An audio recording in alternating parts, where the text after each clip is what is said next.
ఈరోజు ఈ మీడియా సమావేశం ఏర్పాటు చేయడానికి ముఖ్యమైనటువంటి కారణం వివేకానందరెడ్డి గారి హత్య కేసులో ప్రధానమైనటువంటి సాక్షి అయినటువంటి పులివెందులకు చెందిన రంగయ్య, అప్పుడు వాచ్మెన్గా పనిచేసినటువంటి వ్యక్తి, నిన్న సాయంత్రం 6:43 గంటలకి రిమ్స్ హాస్పిటల్ కడపలో చికిత్స పొందుతూ మరణించడం జరిగింది. నిన్న మధ్యాహ్నం 12 గంటలకు అస్వస్థతతో బాధపడుతున్నటువంటి అతన్ని పులివెందుల గవర్నమెంట్ హాస్పిటల్ తీసుకొని పోవడం జరిగింది. అక్కడ నుంచి రిమ్స్కి తరలించడం జరిగింది. రిమ్స్లో చికిత్స పొందుతూ మరణించారు.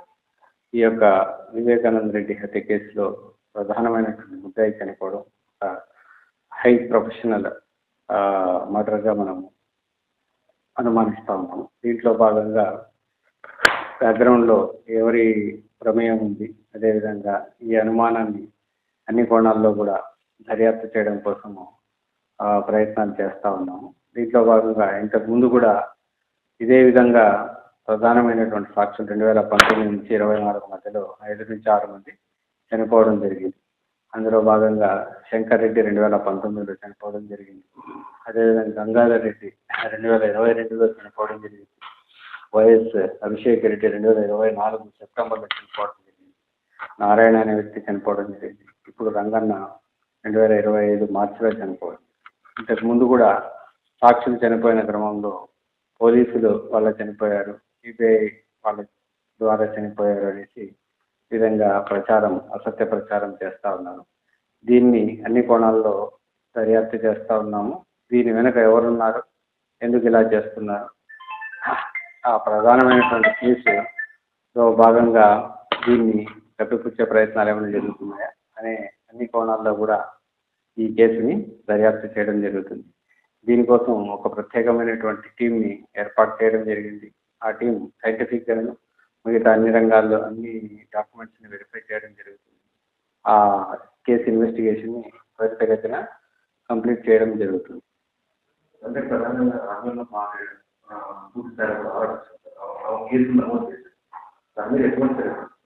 ఆమె అనుమానాస్పద కేసు కింద కంప్లైంట్ ఇవ్వడం జరిగింది. ఆమె కేసును బేస్ చేసుకొని అనుమానాస్పద మరణం కింద కేసు రిజిస్టర్ చేయడం జరిగింది.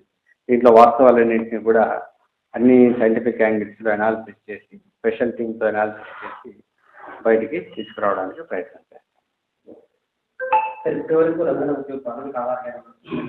ఇప్పటి వరకు ఇంకా ఈరోజే పోస్ట్ మార్టం కంప్లీట్ అయింది.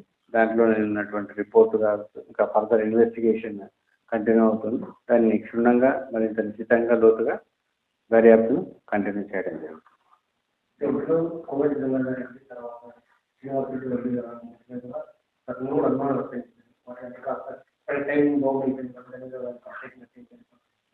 దాన్ని యాంగిల్లో కూడా వెరిఫై చేస్తుంది. ఇంతవరకు ఎవరైతే చనిపోయారో ఆ దర్యాప్తు కంటిన్యూ అవుతుంది. ఆ వాటికి వీటికి ఉన్నటువంటి సంబంధాలు, ఈ సీక్వెన్స్ ఇవన్నీ కూడా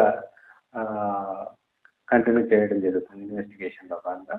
దీని వెనక ఎవరున్నారు, ఎవరైనా ఉన్నారా అన్న ఆల్రెడీ ఆ వివేక హత్య కేసులో ఉన్నటువంటి ముద్దాయిల ప్రమేయం ఏమైనా ఉందా అనే యాంగిల్లో కూడా ఈ కేసుల యొక్క దర్యాప్తు కంటిన్యూ అవుతుంది.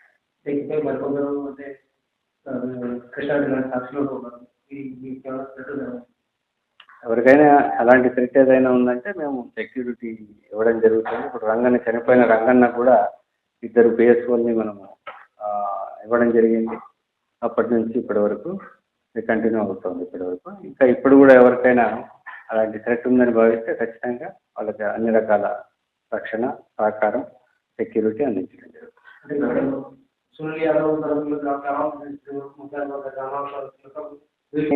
కోణాల్లో కూడా వెరిఫై చేస్తాం.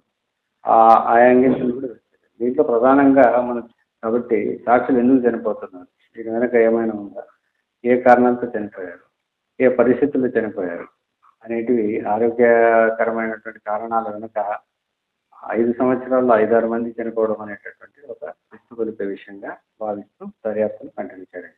మరిన్ని వీడియోస్ కోసం ఛానల్ ని సబ్స్క్రైబ్ చేయండి. లేటెస్ట్ అప్డేట్స్ కోసం వాట్సాప్ ఛానల్ ని ఫాలో అవ్వండి. ఆ లింక్ డిస్క్రిప్షన్ లో ఉంది.